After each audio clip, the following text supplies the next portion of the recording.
ඉතින් ඒක තැනක් කියනවා එතනදී ඔයා විශ්වාස කරන ඔයාම විතරයි. ආම හලන්ද මිනිස්සු දෙන්නෙක් ඉන්නවල ඒර කවුරුද විශ්වාස කරන්න තියෙන අවස්ථාව.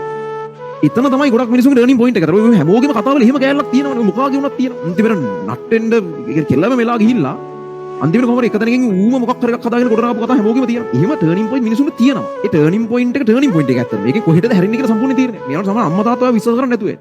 කවුරුද විශ්වාස කරන්නේ නැතුව. හැබැයි මම විශ්වාස කරනවා ඕනම ළමයෙකුට කොයි මට්ටමේ ඉඳන් වුණත් ඕක කරන්න ඕන නම් කරන්න පුළුවන් කියලා. හැබැයි වැදගත් දේ උඹලා විශ්වාස කරන්න. ඔයා මේ ගන්නේ මාර පිරිසුදු උත්සාහයක් නේ. මේ වෙලාවේ උඹලා හිතේ වෙන මොකුත් ටාගට් තියෙනවද? මොකුත් එහෙම මේ වෙන යටි අරමුණු ඇතුව නෙමෙයි ඔය මහන්සි වෙන්න යන්නේ.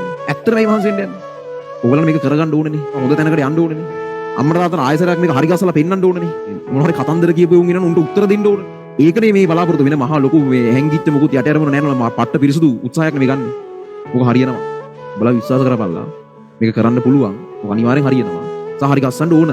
නැත්තම් ජීවිතේ ඉස්සරහට ගිහලා අවුරුදු 5ක් 10ක් අදී තව මාර විදිහට ඔයගොල්ලෝ මේකට පසුද වෙනවා. ඒක ඉතුරු කරන්න එපා.